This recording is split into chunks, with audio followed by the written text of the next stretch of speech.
I'm sorry, what?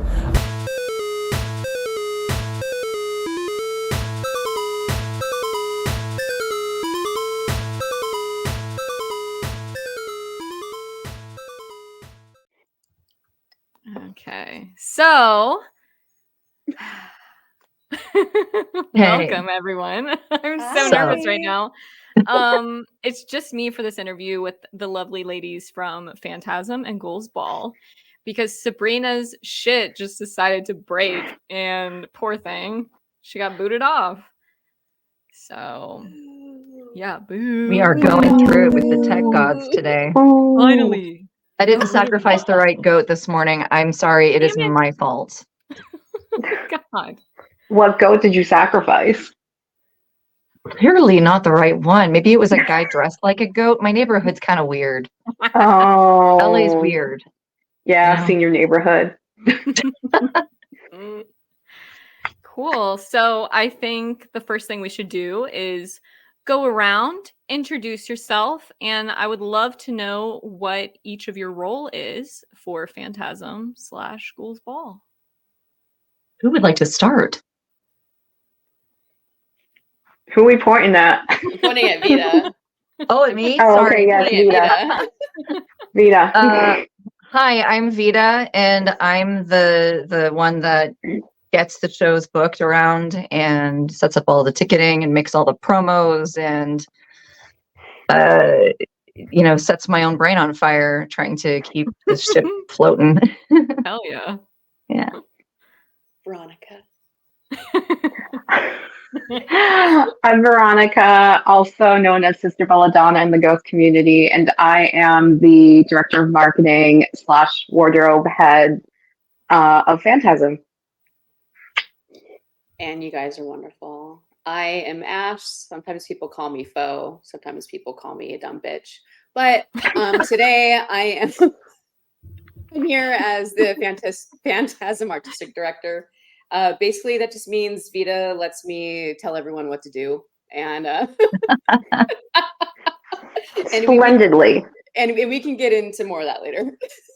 I love it. Well, I know Sabrina and I both are super honored to have you guys here. I've been to Phantasm once, and it rocked my socks off. It was for my birthday. I got daddied by Nil. Oh my god! Yeah, you did. Experience. So I am really excited to learn more about what you guys do, how you guys, created this, sustained it, what the plans are for the future. And I know everyone watching this is excited for that as well. So thank you. Yeah, we bribed her to say that. And it was a lot too. It was a lot of scripts. We had to memorize that whole thing. Thank you for making us sound good. Appreciate it. Yeah, of course. But before all of this, before we started recording, Veronica actually showed us her shirt. And I loved it. And I want her to show it off again. Give me. Very well. It's us three as the Phantasm nuns. So this was... I had to wear it. So this was Ash's idea. We have a group chat between the three of us, and she's like, "Send me a picture of like your best nun pose or whatever." And we were like, "Okay." And then like she finally sent us like the final edit of it was Ghoul Dust that did this design, right? Yeah. Ghoul Dust on Instagram. And she did the logo as I'm pointing at my boobs. She did the logo text Phantasm, and then it's us three. I'm like not censored. Us three as Phantasm nuns, because normally we will wear nuns together when we're promoting Phantasm. But yeah, it's a very lovely design, and we're very thankful that Ash thought of that to have in one of our official designs for Phantasm. It's cool to see that on a shirt. We only have like candles that I printed little stickers and put them on candles. Posters. Yeah, that's way cooler. I can't take full credit for that. It's actually the movie poster from the movie Phantasm. There's the old man. Okay. You think I would have made that connection? Oh, that's right. Oh my god. I didn't even think about that. Fun stuff. More you know. Glad you guys like it. And the more you know. So, I guess we could start getting into some of these questions that we've thought up for you guys. First one goes to Vita. Oh no. A lot of people know, like if they follow your stuff, they know you've been in the entertainment industry, into burlesque stuff.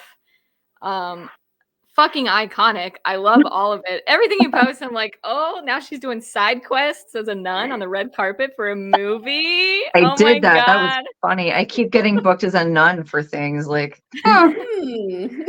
gee. So, how has your history in the entertainment industry help you get this project afloat? So I've been running nightlife events since like the year 2002. I was running events and like little shows and things in the 90s when I was still in school. And I was operating as a burlesque show producer. Well, I still am. But it's the same dynamic, same thing, like with the way that you navigate communicating with a venue, how you operate your budgeting, how you do your ticketing, how you hire your staff, little things that you need to consider, like green room access, parking, beverages, underage, overage, like just little tiny things that nightclubs have to have covered that a lot of people outside the industry don't really consider, like garbage cans and barriers at the door, just like dumb basic stuff. So all of that had to come into play for this because it's essentially the same way that I book burlesque shows, except I have a better staff for this. Like actually have a crew and a staff with this, which is outstanding because the burlesque thing, I do that completely alone. It's much more fun this way. Yeah. I'm sure yeah, it's much more fun. It's a lot easier to have these two with me on this because they also come from so many different backgrounds with theater and administrative that they've even brought aspects into it that I didn't even consider. And I've been doing this for 20 years, well, more than that now. Thank you. Does it also help that your team are Ghost fans just like you because you're putting on a Ghost event? Oh, of course, like they have to be passionate about it. But I will say this, and we've all been discussing this privately because there are, when I come from like a music touring, I was a roadie for a long time and I worked as like a merch person and a photographer with a couple of different bands. You have to keep away from like super fans. Like the ones that knock on Tobias Forge's apartment door and film it. So it's like, try to make sure it's like these are, anytime that I bring somebody in, it's like, hey, let's all three put our heads together. And it's like, is this person cool or are they going to like wake us up in our own bed in our house that's locked for the night and like, I don't know, blast Ghost records in our face or something. Once. Stop bringing that up. I only did it once. Well, it's a song I liked, so that was fine. But yeah, it is good to have that, but it's also like I focus more on like, can we operate the business side of things? Like anytime I hire a door staffer, like person to check in guests at our events, I kind of prefer them not to be a Ghost fan because they're going to be stuck outside at the door and I don't want them getting really bad FOMO.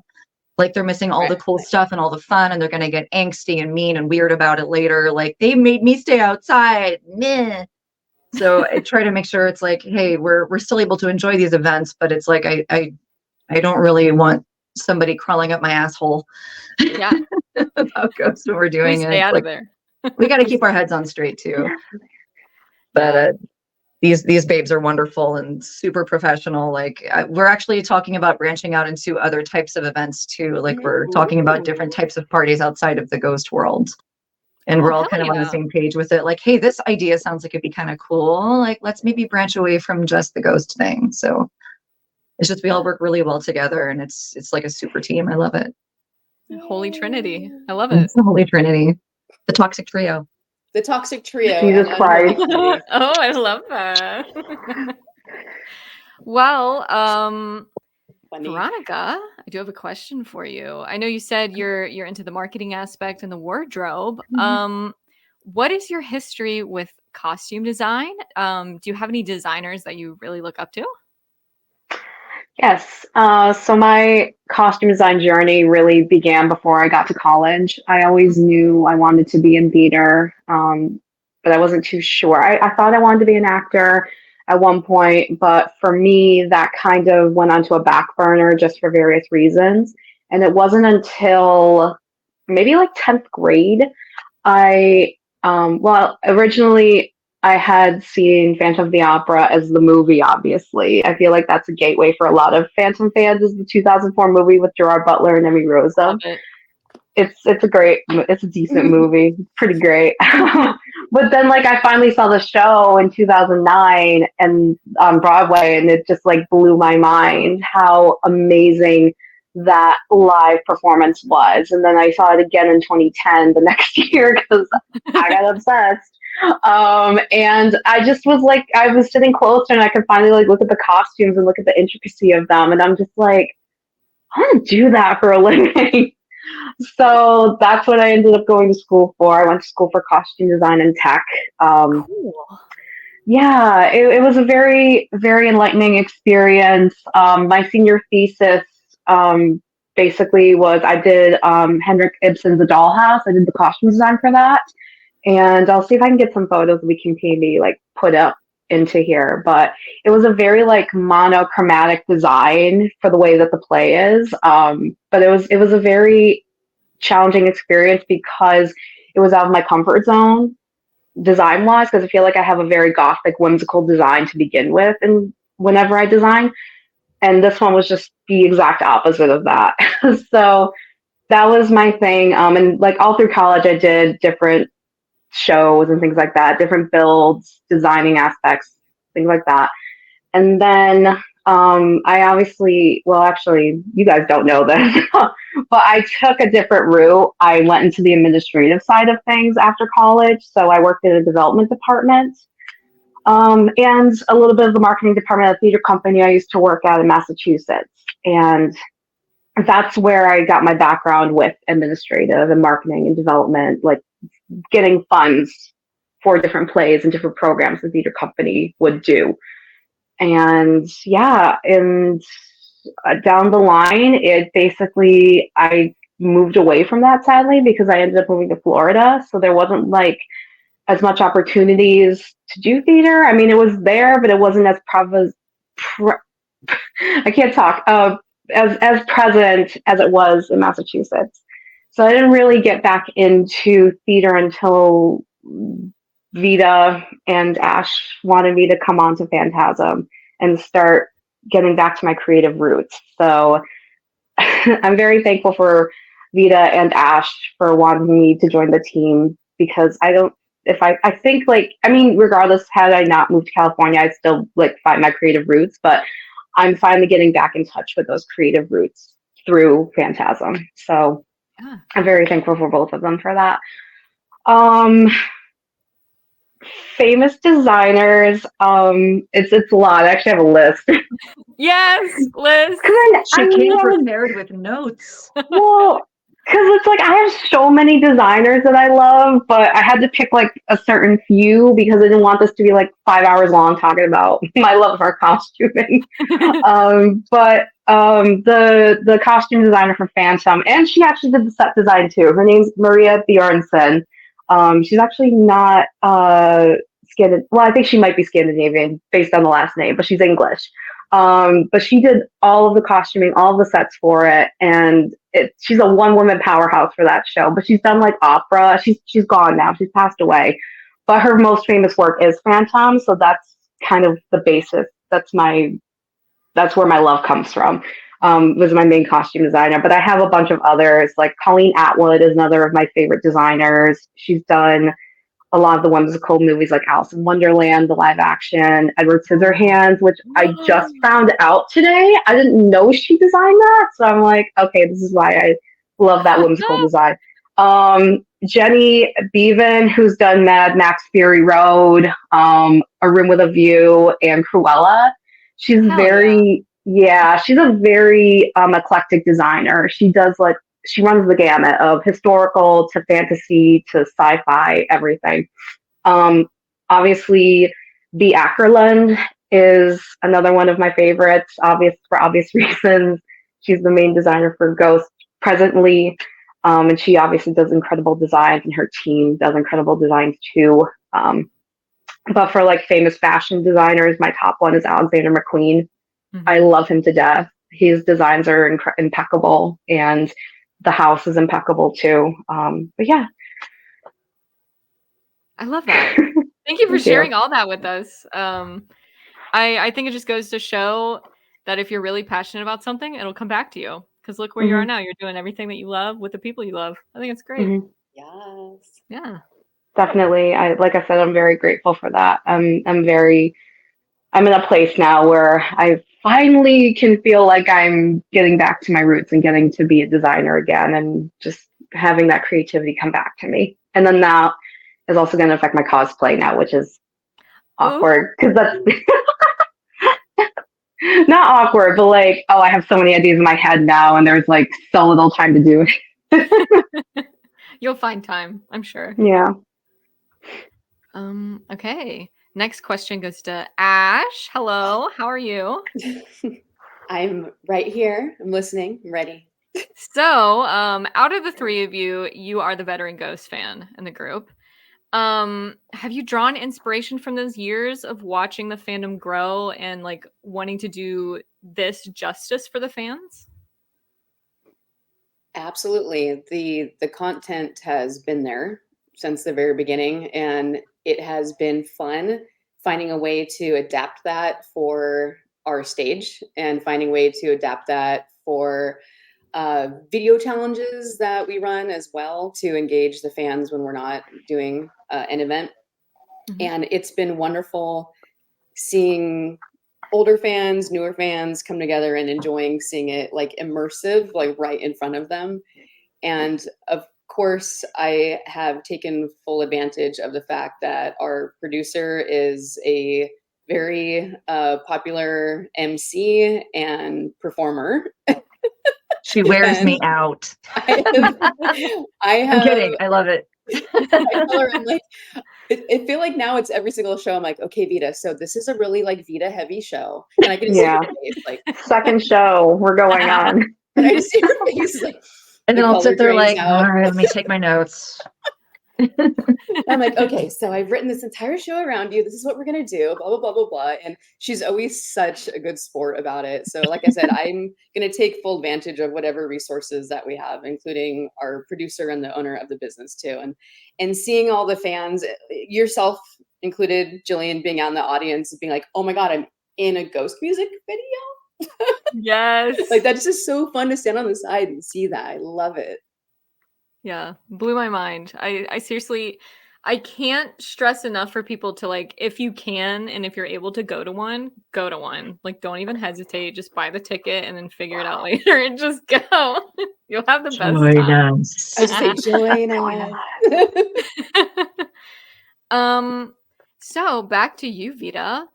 This question may be a little redundant, so I'm going to kind of like fix it a little. So how has your work in the entertainment industry influenced your ideas / creativity for the future of Phantasm and Ghouls Ball? So do you have an idea and you're like, wait, I've seen this before, doesn't work out, let me scratch that, let me think of something else? Yeah, because Ash comes up with a lot, like pretty much all of the stage content, and I'll have like an idea for one act, and it's like, this I know will work. And we'll kind of go back and forth, and it's like, hey, let's try to streamline and figure out how to put all these fun little glamorous puzzles together in a way that flows well enough that we can all keep up.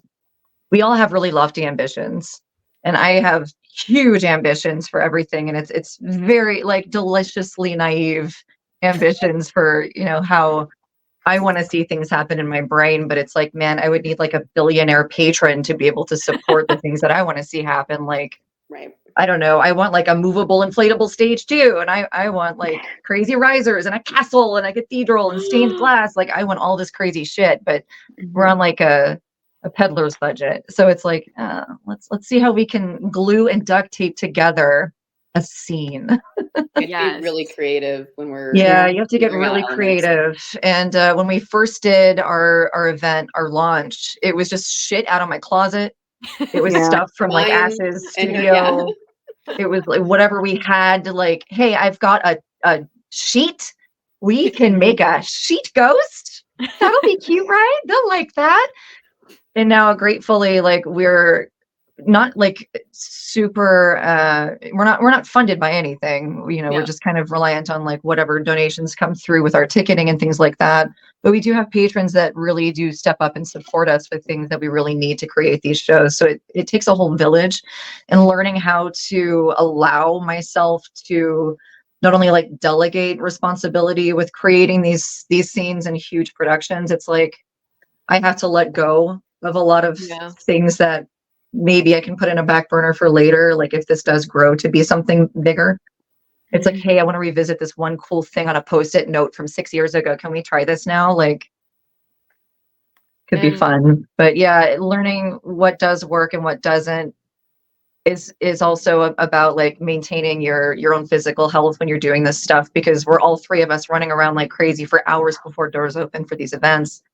And then we have to get on stage, and then we have to dance, and then we have to host, and then we have to do contests and trivia and still be like, I'm pleasant. I'm so happy. Yeah. So it's like making sure we can all like break for a minute, sit down, get some water, eat a snack, rub one out, whatever we got to do. To get our brains back. With each other. Hey, you don't do that? Encouraged. It's just me? Okay. I don't eat during the shows, so I can't that's eat on something. show day. And it's my partner usually kind of comes in and acts as a personal assistant and makes sure that I have like coffee, water, snack, because I turn into a fucking asshole if I don't have that stuff. Hey, Vita, eat a Snickers. Vita, please go fucking eat something. You're being a terrible mother right now. And it's like, okay, sorry, mother's mothering. Gonna go eat. Oh my gosh. Yeah. Well, I think that's great. A champagne taste with a beer pocketbook. That's what they always say. Yes. That's exactly what it is. Yeah. We're duct taping things together still. So we've had to get really, really creative with just whatever props we have, whatever cosplays we already have, mannequins, whatever we have that is already at our resource. And then people have made awesome donations too. Like, I think we should mention Ian, our friend of the show, Ian. He bought our confetti cannon. Ian! He's also our cocktail hour DJ. The guy is just a phenomenal DJ, huge supporter, party guy. Like, if you're ever at one of our events and you see him, like, he's always in a fabulous sparkly jacket. Like, he's provided us with wardrobe for exhibits. He's just a phenomenal part of our team. And oh my gosh, we love him so much. Yeah, we love you. And just such a kind individual. Like, oh my gosh, yeah. And he also comes from a massive production background. That's his entire career is in production design and sound design. Yeah, it's one of those, it takes a whole village things. I was just thinking that. Thank you. It takes a whole village. Yeah. He's a huge part of this, and one of our biggest supporters. And Angela as well. She's just been incredible with keeping us afloat. It's just amazing. I love that. I love that you guys are getting a lot of support. It just kind of goes back to how Ghost was back in the Primo era. I mean, it was a literal Halloween mask, and look where they are now. So I think if you guys keep doing what you're doing, I mean, it's just going to get bigger and bigger. That's how I see what's going to happen in the future with you guys. God, I freaking hope so.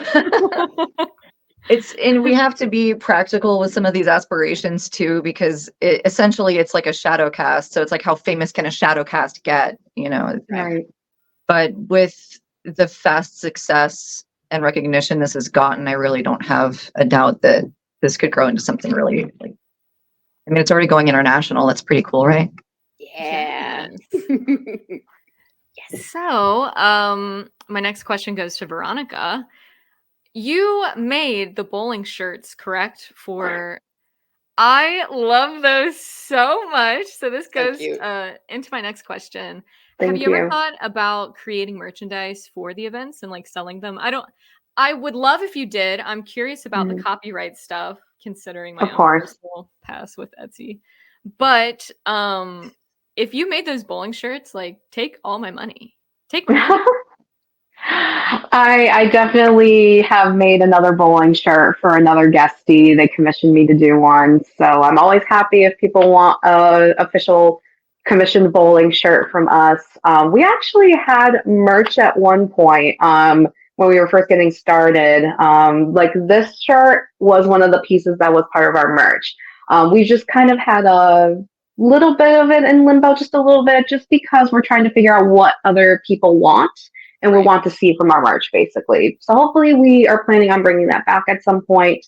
But that being said, going off of bowling shirts, do you guys mind if I show a little sneak peek of something that's going to be at our June event? No? Okay.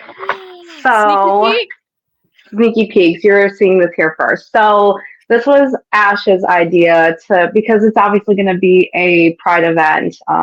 She came to me and was like, why don't you do the bracelets? Why don't you do something fun, like some necklaces? And I'm like, I can possibly do you one better. So this came from inspiration that someone gave me a beaded rosary during the Kia Forum shows. And I wanted to recreate that for this. So obviously it's I am not centered. I am so sorry. But it's basically, oh my God, this is embarrassing. I don't know if you can see that, but it says Ghouls Gone Wild, and then the other part says Phantasm, but it's basically just a rainbow rosary.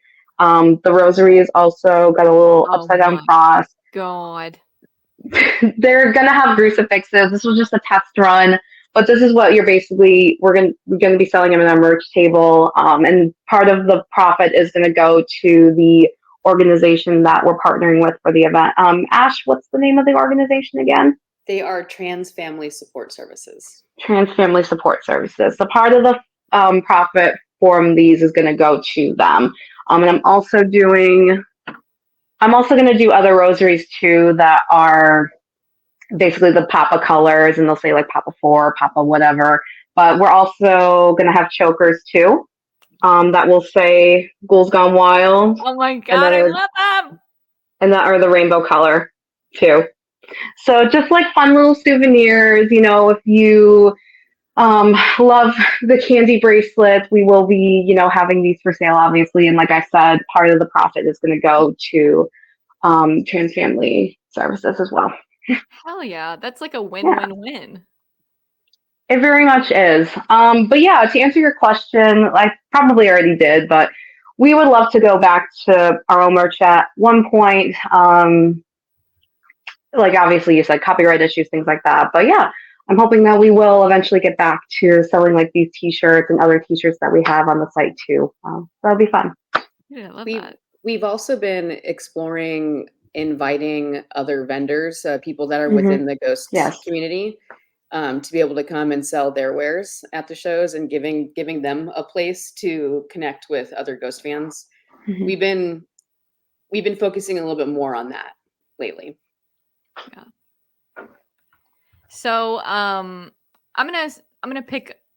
going in order of all the questions that I've written, but I'm gonna do one that's not next for you, Ashley, since you mentioned the nonprofit that you guys are pairing with. Would you like to talk about that? Oh, I would love to.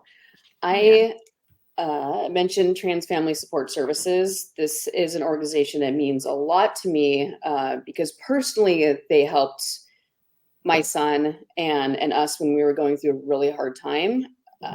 After my son came out as trans, obviously we were totally supportive and cool with it, but there were people at his school that were not. And we were put in contact with Kathy at Trans Family Support Services. They went to bat for my son. They went to the school. They talked to the principal. They held an entire administrative staff meeting and went over like, hey, I understand that you have one kid so far that has come out as trans, but we guarantee you that there are many more. And because of this environment that they're in, I'm not going to name the school or like where it was or anything. Because of this environment that they're in, they may not feel that they are in a safe space where they can come out with their pronouns and such and such and such. And so they educated the teachers, the whole staff, everything. Wow. There was even some sort of like big school board meeting on whether, this is so sad, whether my son should be allowed to go in whatever bathroom that, he needed to go into. And it was terrible. And anyway, so Kathy and Trans Family Support Services got pretty much the entire LGBTQIA community to come out to the school board meeting and speak on behalf of not only, the organization, but speak on behalf of my son. There were from youth to older people getting up and talking about how important this was for him to be able just to have his gender expression. It's such a basic thing, when you think about it, but it's so important. And so organizations like Trans Family Support Services, they are crucial in ensuring that not only our youth, but adults are able to live their authentic life and not to be such a big struggle. So in particular, Trans Family Support Services, as of today, has provided services for over 5,000 trans people worldwide. It's not just trans, that's like gender nonconforming, that would be non-binary, anyone under that scope and umbrella. Their youngest, their youngest client at this point is 3 years old, and their oldest is 88. Aww. 88 years old. And it's really cool because Kathy started this because of her son. When her son was going to a hospital to try to receive some gender affirming care, this hospital literally said, a children's hospital said, we're not going to provide any services for your kid. And furthermore, we're going to refer to them as the incorrect gender and not the name that they want, and yada, yada, yada. And so Kathy was like, level up. Yeah. You just with the wrong mom. And now she has 9 people that she's employing. And they're local to where I'm in San Diego, but now they are helping people in the UK because due to some political issues there, like the one LGBTQIA center has been closed down. They're helping someone in Belgium. So they're just all over the place. So any kind of visibility for them is freaking awesome. And I'm just so proud of what they've done. And it seems like kind of a no-brainer that when we booked a Pride event that, let's make sure there's visibility for this organization, especially because there are so many trans kids in the Ghost fandom. And also, like gender nonconforming, non-binary, so many. And to have that resource, I feel, is extremely important. And I would also like to mention 2 other organizations. Juddy has donated to this organization, did like his own fundraiser, and he would like if I would mention them again. So it's Project Q Community Center. Mm-hmm. It's free resources for LGBTQIA Black and Brown youth. And primarily they're focusing on ages 17 through 26. And then Brendan McGowan, he plays Terzo in all the music videos, would like me to mention Trans Housing Atlanta program. We've donated to them as well. THAP is the first nonprofit housing program in the Southeast centering transgender and gender non-binary people. So those are some organizations that we've either worked with, donated to, or would like to highlight. Dude, I love that. Thank you for giving me the platform to of course. Get all that out. I just think it's so beautiful that their oldest client is 88. I mean, know. That just really goes to show it's never too late to be yourself. And with nonprofits and foundations and companies like that, educating people and making sure that it's a safe place to be yourself. So. Oh yeah, I cried when she told me that yesterday. I actually met with her to grab some materials, and I was like, "Oh my god!" We were all getting a little sappy about it in a production call yesterday too. Like, no, not great. No. Cooking onion. So Vita, I have a question for you. I don't know if you can hear my dog. A little bit, but it's a little bit. He's going crazy. Mine's gonna do it soon too. Anyway. Yeah, the garage door just opened and it goes bork, bork, bork, bork. Anyway, so would you ever want to officially attach this event to Ghost? As in maybe doing something for one of their tours, following them around the US, doing like a pre-party ritual or a post-party ritual. That would be sick, dude. Okay. We've all had some heavy conversations about it over time. And I might be breaking a rule, but I'm not under an NDA. So I feel like there are some things that I can explain. So I am in contact with Loma Vista. They've made us an official merchant for Ghost Goodies. So anytime you visit our events, we have records, we've got t-shirts, stuff that they've, handed over so we can sell and like get cash back to them and stuff for it. It's really nice to have that kind of support. They are fully aware that I want this to be an internationally touring event. They are fully aware that I want this to become a part of an official Ghost tour. Creating the reality of that is very difficult. We are now, how many people do we have now? Like anywhere up to like 15 folks in our shows. It just depends Something on like the that. It size depends of on the event, but like booking 3 to, sometimes almost 20 people to get days off from work, home obligations covered, financial obligations covered, because there's like no money in this. We're doing this because, I don't know, we're insane. Yeah. And making sure people are available, have the ability to travel, have vehicles to travel, have space in their cars for all this production shit. The reality of it is very difficult to do. When people say, oh my God, it's so hard to tour, it's like, no, you really don't fucking understand. I've been touring half my life, like more than half my life, and the ability to make that go is very hard. But I want this to be a part of the official tours. I want this to be a part of the VIP experience. I would love for this to be an after party, like an officially tagged after party with these concerts, because everywhere there is a show, there are nearby venues that would be perfect for a Ghouls Ball or for a Phantasm party. It's just that, and I'm going out to the UK on my own to operate a party, to like see if it's something that I can handle. But I also have a support team over there as well that's also helping me run it. And these girls have been helping me here, like with whatever we can do to try to like facilitate it, get it like ready to go as a package. But even I'm overwhelmed just doing that. So it's very difficult. But they know about it. They know that that's my dream. When I was first like formulating all of this, they knew that I wanted it to be like a corporate touring thing. And they were like, fuck yeah, dude, do it. It's your baby. Go fly. And it's like, okay, can I fly with you? And they're like, anyway. So I don't know. It is in their brain. It has been discussed. I don't know if that would ever be a consideration. I would freaking love, that's like the dream for this party. And I personally have the ability to travel and do that because I am self-employed and I'm a stage entertainer and a producer by trade. That's my whole career. All I do is get in a car, travel bajillions of miles to get to a show, do the show, pack it up and leave and go to the next one. And that's all I do. So I know that I can physically do it. It's just a lot of work, and it would require a lot of pre-setting volunteers and people to jump in and help, which I'm sure, like, because of the response that we've gotten with anyone like showing up early to help us unload our cars and like help build up the stage and like hang the lights and like build our green room for us, like the support is already there for it. It's just organizing all of it is so much fucking work.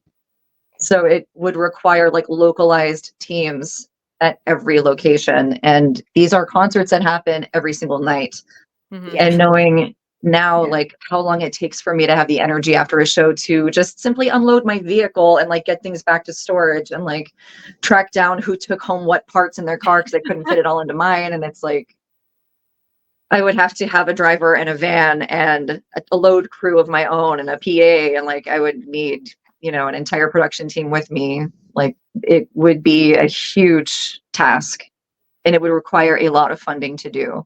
And I don't know that that is something that would ever in practicality come to be. I would love for that. I really, really would. Yeah. That's the dream. I want this on the road all year. I want this in Europe. I want this in Australia. I want this in South America. I want this everywhere. I want it everywhere. Yeah. I'm manifesting that for you. And I do have a camper. I am off during all of summer and winter breaks and fall break. The camper has a ghost sticker on the back. Okay. Oh, that's cute. I will take you on tour. Yeah, that would be exact. When I was first, like I said, I was first working on this.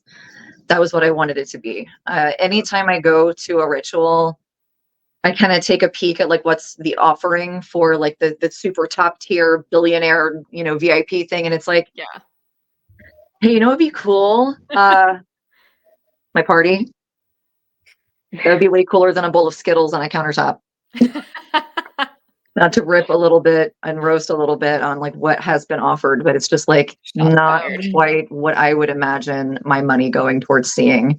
I would rather, if somebody is willing to chuck that kind of funding towards an experience, that it would be something more like interactive, fully with performers and immersion and all that. Like I would want to be surrounded by the world of Ghost. I wouldn't just want to come out and find a taco bar.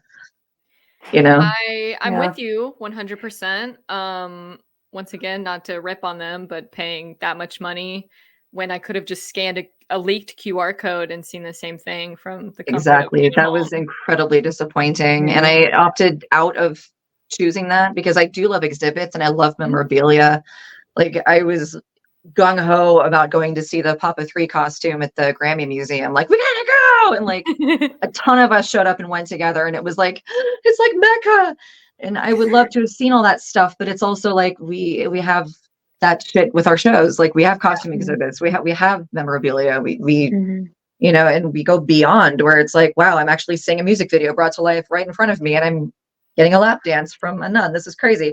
So it's like, I would rather have this like blasted into my face for that kind of an investment. I mean, we're not even seeing meet and greets anymore. It's like, why don't we beef it up in another way? Like make it a theatrical opportunity. Yeah. Tap me in. I'm in. Let's go. I'm with you. Maybe in the future, it could even start small. Like you could do after parties, one in the East, like one down South, one in LA, and then just build up from there. It's definitely something I've considered because where these rituals are located is, like I said, also very close to venues that I know. Yeah. And I could do like, this is an unofficial after party. But will I be energized enough to put that together after standing for 6 hours in a line and then standing at a concert and drinking my tits off so I don't cry, my favorite songs are played and then run off and go load out and do a show? Like, I don't know. That it's just a lot. That's a lot of work. Yeah, dude. Yeah. I get winded going up the stairs, so I don't know how you do it. Cool.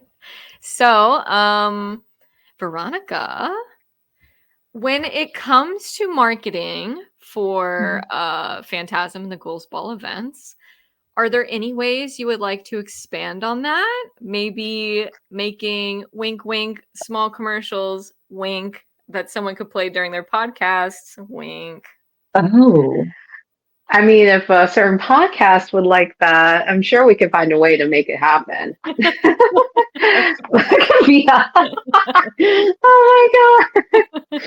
But yeah, no, I totally would love us. I can't deal.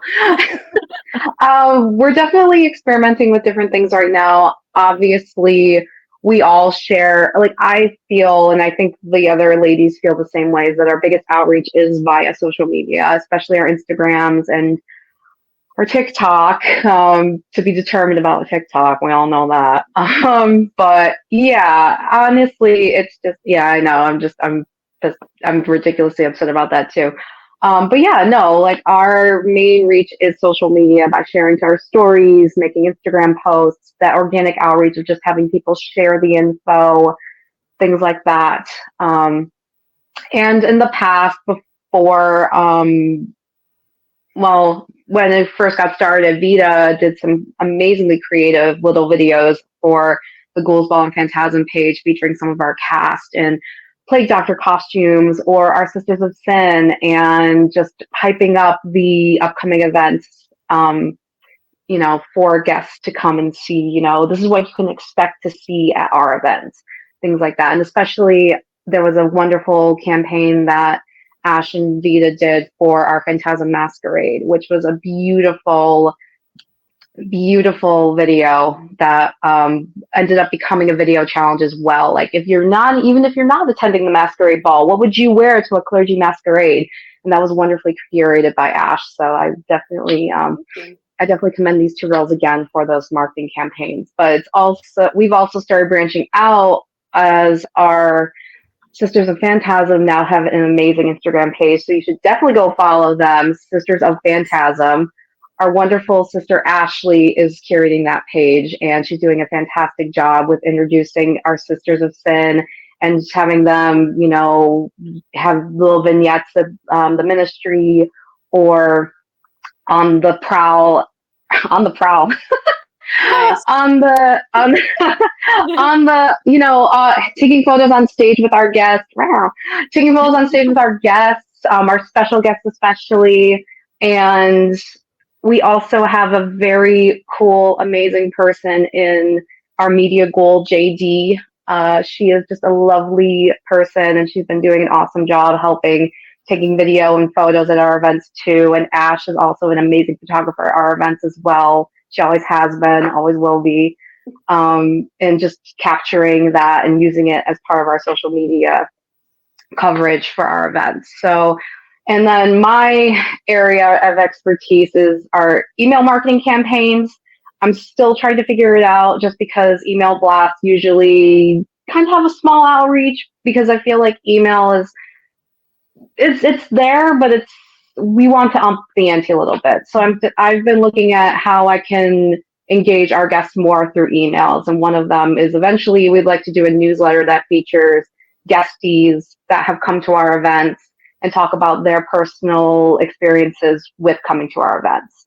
So that's just in my range of my marketing brain at the moment, to how we can keep expanding our presence in the ghost community and taking that outreach further. I love it. Yeah.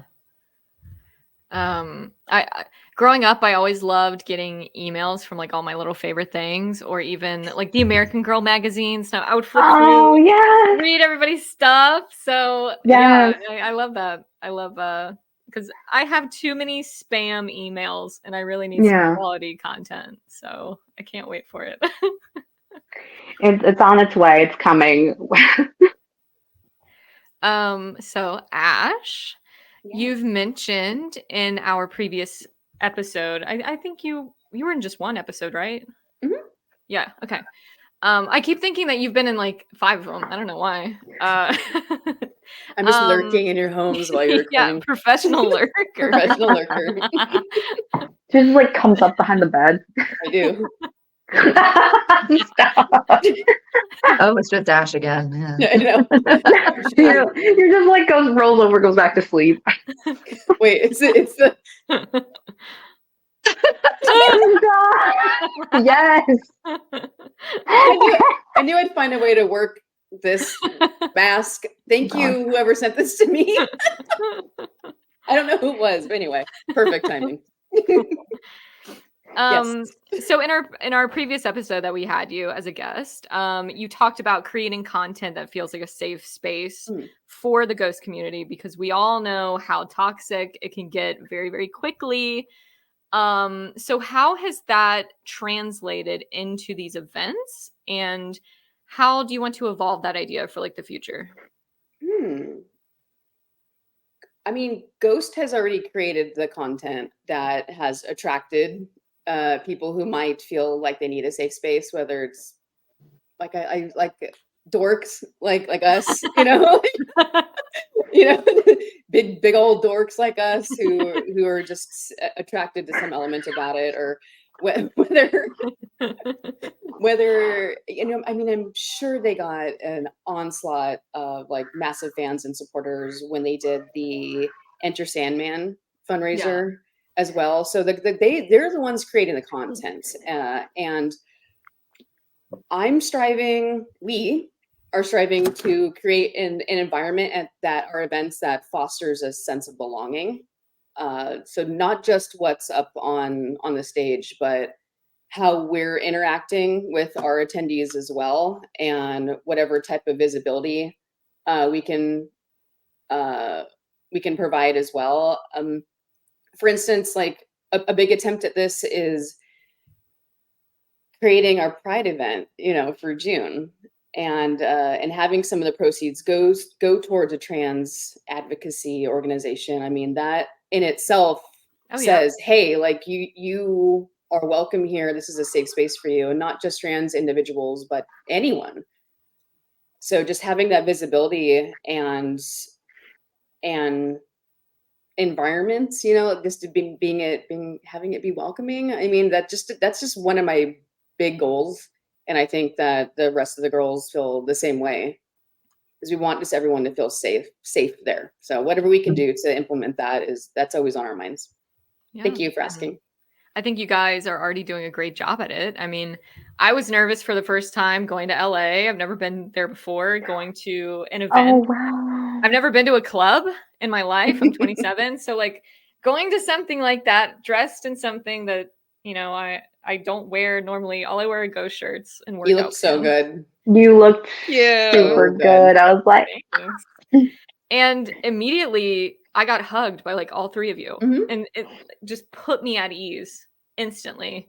So yeah, I think you guys already have a safe place, and incorporating, pride events and doing all of this, it just cherry on top of the cake, Yeah, it's always in the back of our minds. That's part of the whole immersive element that Vita in particular wanted to project up there, is making sure it's like, yes, there is a stage show, there's stuff going up on the stage, but how are we including people standing over at the bar? How are we including people who are shopping the wares? How are we including people that are just kind of milling around? And so having, for instance, our Ghoul Brigade that we've recently assembled. They're so special. They're so cute, so much. Dressed in full and Paraghoul garb, coming up and handing people little gifts and little flowers. Oh, hell yeah. And dancing with them. Just any way that we can include everyone in the event is always on our mind. That's top 3 goal. For sure. Yeah. So Vita, you are an iconic performer, and the ghost community. I also bribed her to say that.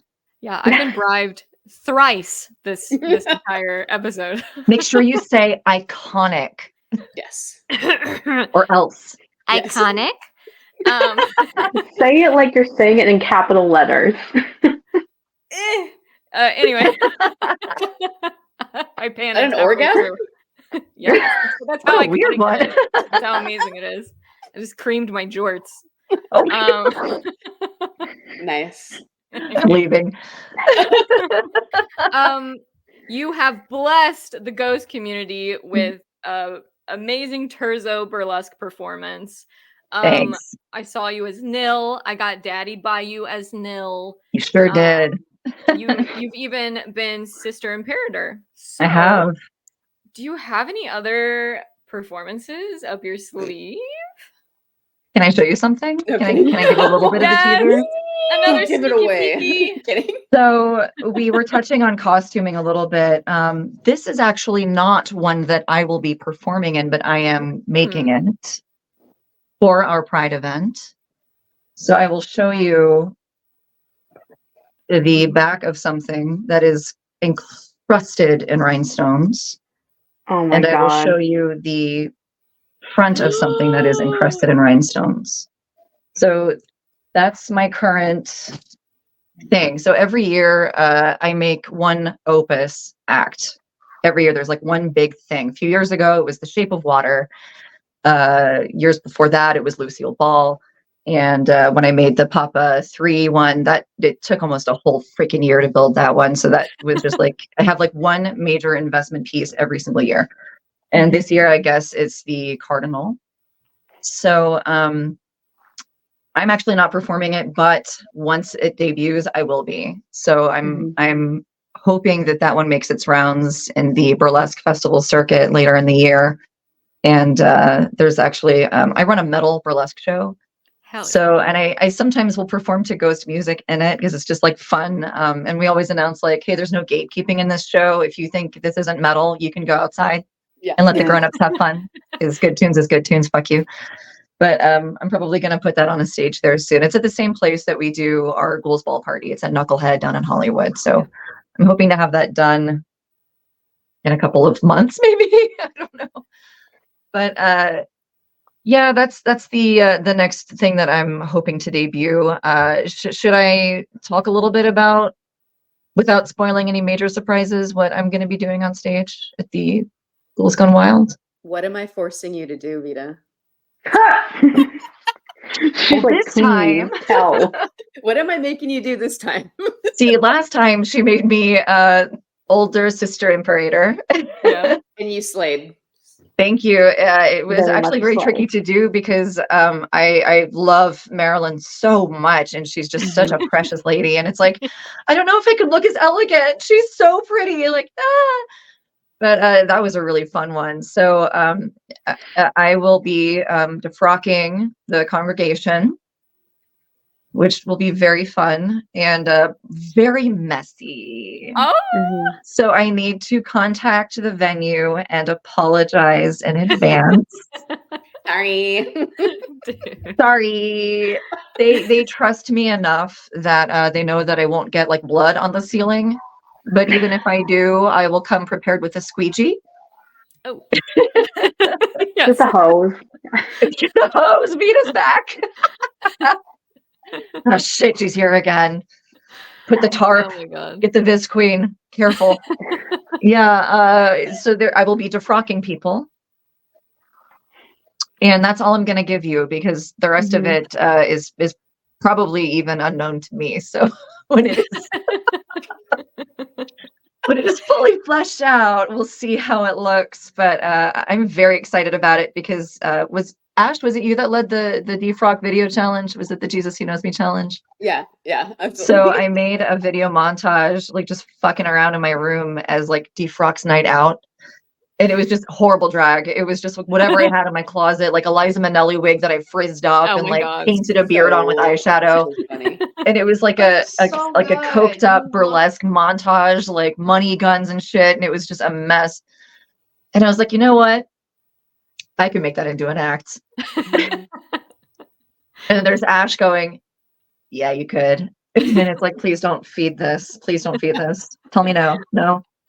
Yeah. She consistently She's like, feeds yeah, the you can, beast. and you're gonna do it. You're gonna now. And it's like, oh, I should not have said a word. But no, it'll be fun. It'll be funny. Very messy. And a lot of hilarious surprises. So I'm very excited Ooh. for it. Super excited as well. I'm Yeah. thrilled to embarrass myself in front of people. Funny thing is, whenever like those metal elitists come out and they're like, "Ghost isn't metal," I always say nothing is know. more metal than hockey bukkake on an Easter Sunday. You're right. I just say we know.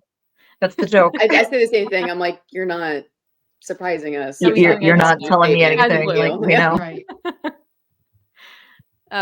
So Veronica, you are a super creative cosplayer. I love watching all of the little skits that you come up with. They're so sweet. I love them. I love your cosplaying name. I know that the events have like a costume contest, and a lot of people cosplay as the papas, and they always enter the costume contests. Yeah. But are there any cosplaying elements that you would love to incorporate into future events? Well, we currently, as I believe Vita and I think Ash mentioned earlier too, is that we will display cosplays during the events. So anything, it's mostly Ash and Vita that have displayed their their amazing, amazing Papa costumes and Cardinal costumes at the events.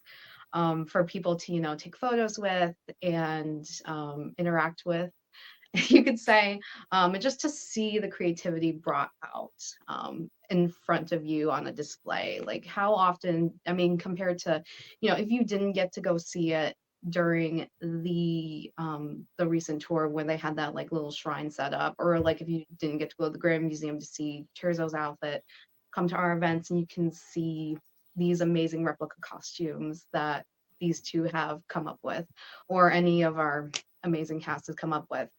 Something that we've been discussing is trying to incorporate other cosplayers in the community, their cosplays. Eventually it'll happen, but we've been in discussion of having a fan focused night where it's people can bring their cosplays and do like a fashion show or put them on display and share that creativity with the community. Other elements, though, that was kind of the big element that we've discussed, but other elements too, like we still want to keep bringing back our memorabilia that we have, displaying cosplays, things like that, just to keep it fresh and in people's minds, because people love these costumes. They love seeing the replicas and things like that. Yeah. I love that. I remember one girl standing next to me. She handmade her costume, and it was like the green dress that Sister wears in the music video. And I was like, "Girl, you handmade that? Oh my god! I bought mine off of Shein." She looked so good. She looked amazing. Yeah, that was beautiful. Amazing. So the work that people put into their cosplays, it's like breathtaking. I'm so jealous. Yeah. So Ash, we've seen your work as a photographer.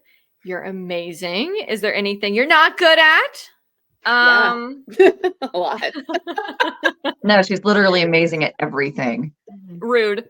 Oh, it's rude. Anyway. I'm blushing. I'm like, oh no, not the red all chat. splotchy blushing. Thank you. After hearing, the past hour, you guys do a shit ton throughout this whole event. So I doubt that there's any time to do this, but have you ever thought about bringing your work to these events? Maybe do like one of those cheesy prom photo background drops. You could commission, or artists could volunteer to do these backdrops for you. You could take photos of fans, and that'd be so cute. If you're referring to my photography, that's actually how it got started with Ghouls Ball. Is I offered Vita my photography services, and we set up our very first event. We had a photo booth, and so either I was taking photos of people or posing with people. I was dressed like Sister Imperator. Like I said, we had to put all of our resources together for that first show. People could also take photos of their friends, and so we've been doing that. I've been trying to implement that pretty much every single event, is have in one way or another some sort of photo booth, photo op, something like that. Most of the time I do the photography at the events. There have been a couple times I have not. For instance, when we did Phantasm 69, because I was in the show as well and doing stage management, I just did not have the time. So in that case, I'm going to employ someone to take awesome photos. And that was our friend Raul. He was amazing. Another time I did not take photos was when we did the Phantasm Masquerade, the fundraiser for the ministry. And again, we had Raul come by and do that too. But for the most part, I do try to be the photographer when I have time. Vita wanted me to bring up, and I always forget stuff that I do. So thank you, Vita, for reminding me about this. I set up this entire photo op of Terzo's funeral. And oh yeah, I remember you guys posting about that. It was this huge photo op, and we had a white coffin, we had a mannequin dressed like Terzo with the mask, everything. One thing led to another that night, and Terzo came alive and led our unholy communion, and that was fucking hilarious. I had to keep this a secret from a lot of people. And it was so funny standing up on the roof, taking photos of people come on guys, let's all gather around this coffin. Let's all gather around. The whole group was there, everyone in attendance. And then all of a sudden he springs up and everyone's screaming. So that was, as a photographer and capturing the video from that was hilarious to see that come to life. And one last thing, when we did the Phantasm Masquerade for the ministry, I did the best that I could. There was another Terzo funeral there. He did not come back to life though. However, I tried to recreate the Cardinal's bedroom as best as I could and turn that into a photo op too. So people could stand in front of that green screen that you see in the chapter. They could stand in front of that green screen and take photos of themselves. But yeah, I had the TV, I had the Nintendo, I had all the candles, everything there. So yeah, just stuff like that's been really fun to incorporate into our events. She recreates scenes from these chapters. She had a family dinner one that was sit at the dinner table. There's the Chinese food and there's the background, and it's hilarious. What was even funnier was everyone thought that at the masquerade that was going to happen again, the resurrection. Yeah. Yes, that's why I And did folks it. were like, is it a person? I don't know. And like Oh. people were kind of nervous to like go near it. It was hilarious. But yeah, she's been doing that from the very beginning, these humongous, elaborate scenes. And it's been amazing to see. It's Like that cardinal's absolutely bedroom, genius. how many hours did you spend building that out that day? Girl, I could have passed out. It was me and Edge. Edge and I got there Forever. like 4 hours early and just Yeah. started hanging stuff up, like the Yeah.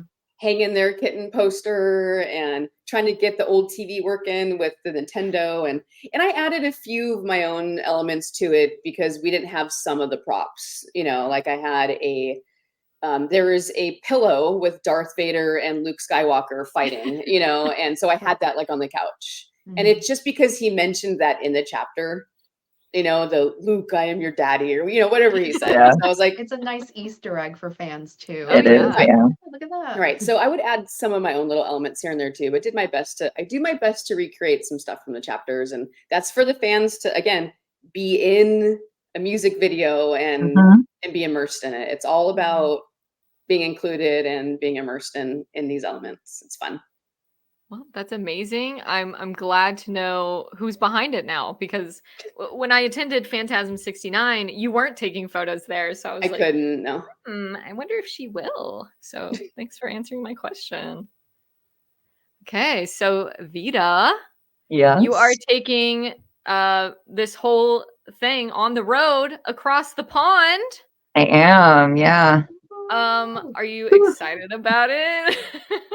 It's a lot of work. Having to explain to complete strangers that own a venue that this is not satanic, wink. This is not evil, wink. It's just a costumed cocktail party, wink.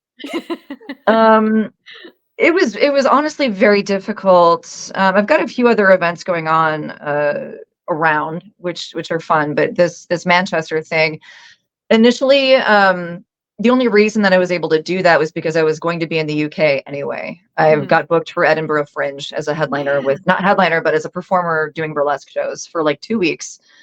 So anytime I go abroad, I have to go a few days early so I can kind of adjust to the time change, because jet lag is very real. And when you're performing, it is extremely difficult. And when all of my contracts begin is basically like 4 a.m. for me. So it's very hard. So I wanted to fly to London first because I really love London and just kind of hang around some of my favorite little hotels and parks and things and just chill. And then I was like, well, why don't I just like try to book a cocktail party, like a meetup? So I tried looking around at the bars and venues, and they all want like $15,000 to lease a venue for a few hours for a night. It's insane. And I have a few friends over there that they're all in entertainment or in some kind of like media management or something like that. And I was like getting ideas for like, you know, different musicians that we know in the area. It's like, what venues can you suggest? And they're like, I don't know, try Cardiff, try Leeds, try Wales, go somewhere else. And then somebody suggested Manchester. And I'm looking at this map of England and I'm like, oh, that's right in the middle. There's trains. Okay. So I'm looking at hotels and they're super cheap. I was amazed. I found a room for like $50. I was like stunned, and it's really cute. And right next to it is a venue called Impossible Bar. And they have several venues within it. And we got a room called the Gin Nest. It's tiny. It seats about 70 people. And it's like, okay, that's very small, but that's great. And it'll be easy to fill because, you know, a huge venue where it's like, we can seat up to 3,000 people. It's like, I can't do that. Their lease for the event, usually have to buy in. You have to have like a minimum amount of money to be able to secure a venue. It was affordable. It was within a budget. And it's like, you know what, if I can get some tickets moved, we can cover this. If it's a big loss and nobody shows up, I'll have a fucking cocktail party to myself and that'll be great. You know, so we actually have a lot of friends that are operating within like the Ghost Con UK group. And we've got friends that operate in Berlin with some of the other tribute acts and things like that. I'm friends with a lot of drag kings in Europe that all love ghosts and they perform as ghost characters in their shows. So it's like, you know what, I have enough resources. I think I can maybe pull something out of my ass and make this cool.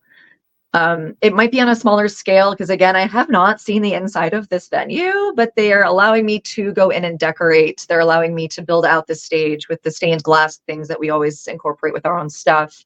They're allowing me to light it. We've approved live performances. So we're going to be throwing a lot of drag in there. I might bring some burlesque to it as well. I might bring my pop-up burlesque. We're going to see how it works with transporting all of this shit, because it's just a lot to travel with. It's very expensive. So I'm trusting a lot of local resources that I can like mail a box of our shit to, and it's like, hang on to this and then mail it back. Please don't steal these things. Oh God. Right. Yeah. So I'm working really hard on that tirelessly every day. We've got around 7 tickets left for that party. So if you are in Europe somewhere and you want to come to that and you're thinking about it, I'm probably never going to be able to bring this event there again. This is like a once in a lifetime shot. We're doing this. So please don't wait. Like, I don't want angry messages the day of the show going, I wanted to come. You're an asshole. You didn't make it a big enough thing. I didn't know. You didn't market it right. It's like, you turn on your notifications, you'll get it. So it's also making sure that people know it's happening. So I'm relying on UK Ghost fans and European Ghost fans to share all this promo to make sure their friends know.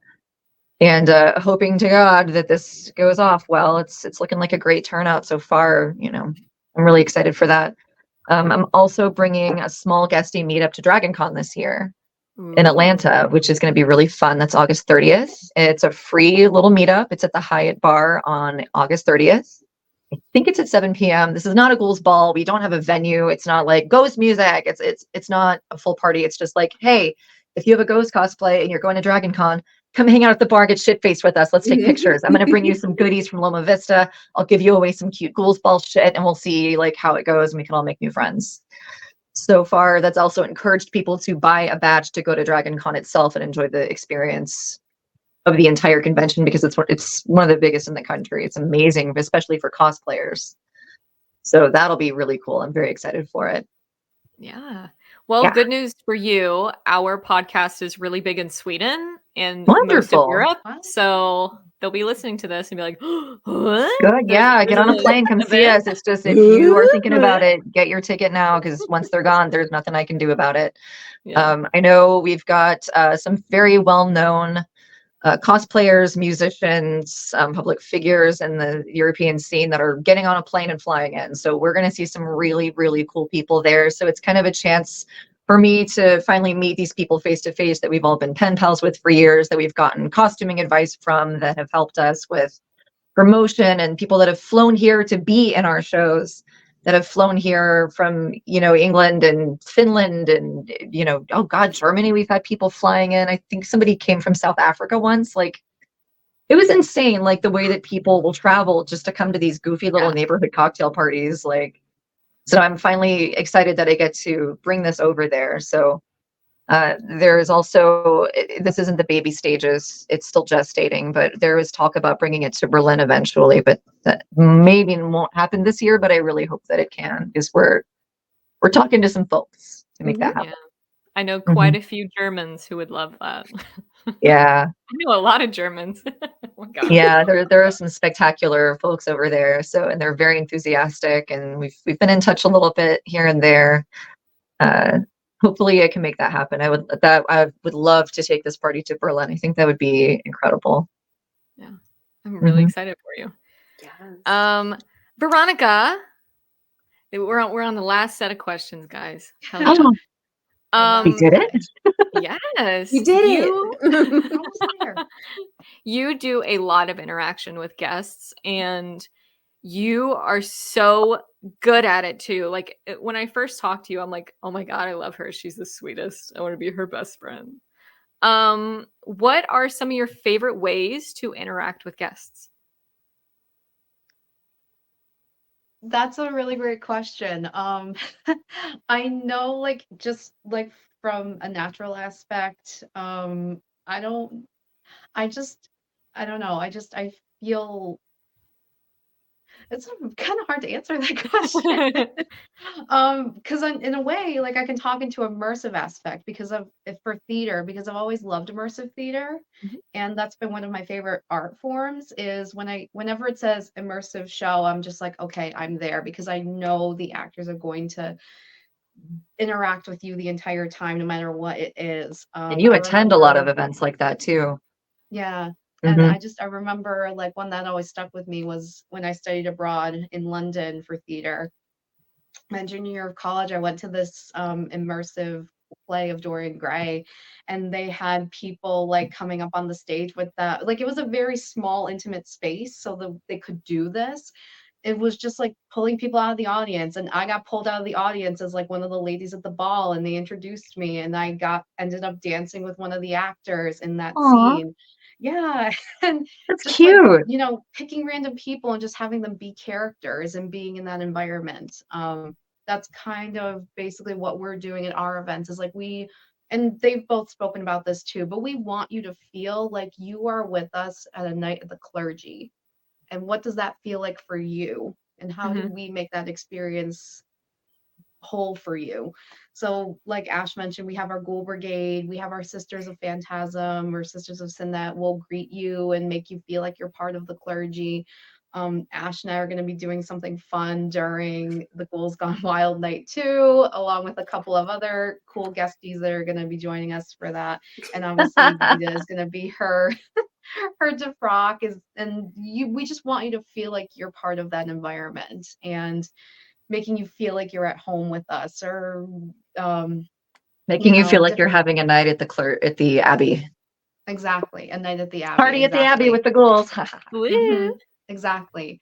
But it just, in terms of like interacting just as myself or just any of ourselves, I feel like we're just natural people, and we want to get to know people and out what backstories and they come from. And we want you to feel, like Ash said, we want you to feel like you're in a safe environment and that you're welcome here. And yeah, I'm gonna cry. Oh my God. It's just, it's so heartwarming when we can get to know different people and interact with them and like learn a little bit about them during the night. And yeah, I feel like you have to have a natural presence to do that. I don't know if I'm making any Takes sense. a lot of confidence to do it, because it is weird. Yeah. When you're on our side of it, it's very weird to like just coldly approach a stranger. Yeah. It's not easy. I think doing these events have really kind of broken out of my shell a little bit, because it always was Vita doing the trivia, and then one day they were just like, you know what, you do trivia, and I'm just like, oh. I literally just shoved a mic in her hand and I said, go. I was like, okay. Like I've never done trivia before.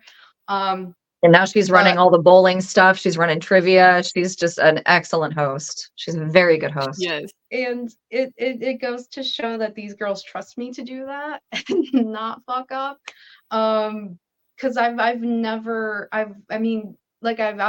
said I've come from a theater background, but I was always very like a shy, timid person. I would never like be a voice, I guess I could say. I never would like take stage presence, but now it's just a matter of, no, I do have a voice and I can interact with people and things like that. But I mean, we all have that. So oh yeah, I answered the question. Absolutely. Yeah. Now it's like second nature to you. You're like, a little bit, yeah. She is very, very good. Thank you. Yeah, I love that. Yes. It's kind of like going to the Renaissance Fair and playing along. Like the more you play into it, the better experience you're gonna have. I would like to touch on that really quick, because when we did our Phantasm 69 show, there was a couple seated at the bar pretty much the whole night. And we had been running immersion. We'd been running stage acts. We were setting up for the band. I think the band was actually playing at that time. We had just hours and hours of creative stuff going on. And the whole thing was just one giant performance. The ghouls were out playing with people, dancing with people. And I was pulled aside and asked, so like, when does this stuff start? Like, we've been sitting here all night. Like, where's the show? I don't get it. And I was like, we're like wrapping up, man. Like, we're about to close. What are you talking about? Yeah, where have you been? Yeah. And she's like, well, we're waiting, you know? And I was like, have you explored? Have you gotten up and moved through the room? Have you seen the vendors? Have you seen our kissing booth? Have you seen the stage? Like, there's so much. And they were like, oh, no. So we had to start making a campaign about how to get the most out of your time at our events, because it is so much immersion. And it is, you have to go into it. You have to explore it. You have to get up and move around and go see the sights and turn a corner and there's a thing and there's a photo op and there's a set and another immersion thing popping up. And hey, what is the school doing over there? Is that part of the show? Yes? No? I don't know. So the show is happening all around you literally the entire night. And if you're like sitting in a corner holding up the wall the whole night, you're going to miss everything. Like blink and you'll miss it. There are even scavenger hunts and little Easter eggs left around the room that if you find something, it's like, hey, this is a prize for you to keep. Hey, this is a ticket to the next show. Congrats, you moved around, you found the thing. There's little things that we leave around where if you pick it up, it's like, oh, there's an interactive bit here. Yeah. This will lead you on an adventure throughout the night. And you can either put it back and not fuck with it, or you can join in and be a part of it. So like, you never know when you might be walking into an interaction or an immersive bit, and it just requires that you go and make friends, because you might be talking to one of the characters and not even realize it, that they're a part of the show and not just like, you know, a party guest. But even our party guests being cosplayers, they're going to play with you. Like they're going to play their role. They're going to create an experience for themselves and for you. And it's part of the like coolest part is that the whole event comes to life, even if we're not doing anything. There's something going on. It's really, really cool that way. It's taken a life of its own. I cannot believe those people had the audacity to say that. I was so pissed. That makes me like viscerally angry. It was like, slap me in the face, why don't you? Like, are you kidding me? We spent months building this out. Like, what? Okay, hope your drinks were good. I don't know. What? That's just what happens if you just sit at the bar at the very furthest spot. Yeah, like if you're sitting on your phone the whole night, you're of course not going to see anything, you know, and it was just so heartbreaking. So now anytime I promote things in our event description, it's like how to have the best time ever, how to get the most of this. Like we had to start listing that. Yeah, good Lord. Yeah, it's all like explained in writing. Like I wanted to make a video explainer to mount it into our social media. Like, hi, I'm the director. Here we go. This is how to have a good time at our party. First, put on some clothes. Next, show up. Yes, you should do that. God. Like I was gonna say, I'm like, that's not. I was gonna say, idea, like, that we can do this for this event. If we have time, like if we happen to have time next time, I can film something like that and go like step by step. If you're at the bar, you're gonna miss everything, you know. We could even stage a whole scene. We're writing a bit right now is what's happening. It's like we'll film it at the mix. Mm-hmm. Like, hey, are you disappointed in your Tinder results? Have you been swiping left all night? Maybe you could look up and see 3 hot as fuck sisters of sin go-go dancing and headbanging all around you, drinking booze and wanting to party with you, but you're looking down at Tinder at the bar instead. Mm-hmm. Yeah, you need to do Has this ever happened to you?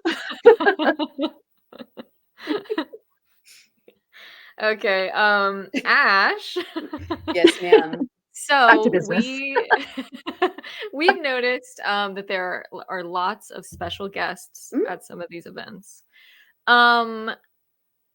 So it's almost like a personal meet and greet for some of these people. Yeah, I think that's really great. Is there anyone that you would love to attend? Possibly maybe getting like Juddy's band to perform, or, you know, I don't know. I mean, there's lots of possibilities. I have tried, believe me.